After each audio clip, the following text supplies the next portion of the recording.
Chico Xavier era um homem muito bom. E eu o admirava muito como bom, como caritativo. Porém, o conheço muito bem a ele e a toda a sua família. Ninguém de sua família acreditava nele. Ele tinha uma tendência, já comprovada pelos psiquiatras e com eletroencefalograma, etc., tinha uma tendência à loucura. E tinha surtos de loucura. Então a sua família o afastava muito e ele se refugiou na leitura, desde criança. Ler, ler, ler. Andar se aprende andando e a escrever se aprende lendo e escrevendo. Isso é o que fez ele toda a vida. Ler, escrever, ler, escrever, ler, escrever.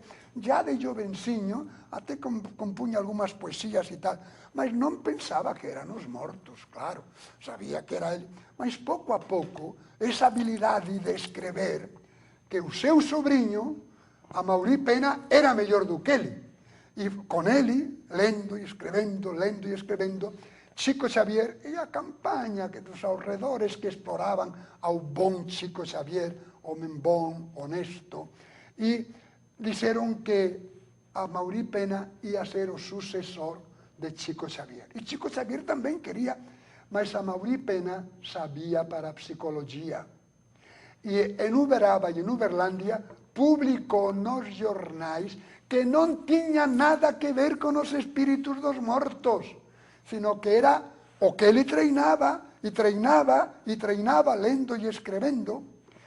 Além do mais, o espírito guia, vamos chamá-lo assim, o espírito guia de Chico Xavier, o principal, seria Emmanuel, dizia ele, senador romano dos tempos de Cristo. A palavra Emmanuel não existe. Emmanuel, Rafael, Gabriel, Miguel, mas ele, homem que lia muito, mas só em português, não conhecia nenhuma outra língua, todos os espíritos dos mortos não sabiam nada mais que português. E então ele dizia que ouviu que os latinos nunca carregam o aceito tônico na última sílaba. Então non é Emmanuel, inventou Emmanuel, senador romano dos tempos de Cristo. Coitado, ele não tinha culpa, era viruta. E então, mas muito bom, muito honesto e muito caritativo. Senador romano dos tempos de Cristo. Emmanuel significa Deus conosco. É um nome que se dava a Cristo. Nos tempos de Cristo, o cristianismo não tinha chegado a Roma. E como que um senador romano dos tempos de Cristo poderia chamar-se Emmanuel ou Emmanuel? Além do mais, se fosse um senador romano dos tempos de Cristo, eu desafiei muitas vezes, com carinho, não contra ele, que eu estimava muito, e ele também a mim, senão aos que ele enganava sem querer. Se fosse Emmanuel, teria que saber latim. Falei em latim com Emmanuel, com Chico Xavier, não entendeu uma palavra. E quando que um senador romano dos tempos de Cristo aprendeu português, que nem português sabia naquela época, que é uma língua derivada do latim? E assim iríamos. E o espiritismo, então, Padre Quevedo? O espiritismo. O senhor não acredita, então, de fato, no espiritismo? O espiritismo para o senhor é uma... Não acredito no espiritismo. Uma bobagem. Sim, tenho certeza de que o espiritismo... Bom, é um tema muito amplo que até que seria bom uma vez... Claro. Deixa eu dar um toque aqui. Uma vez por mês, Padre Quevedo aqui na Just TV, no programa Loucuras do Alexandrelli, Padre Quevedo explica. Sim, senhor. Bom, então estávamos falando do espiritismo, né? Do espiritismo.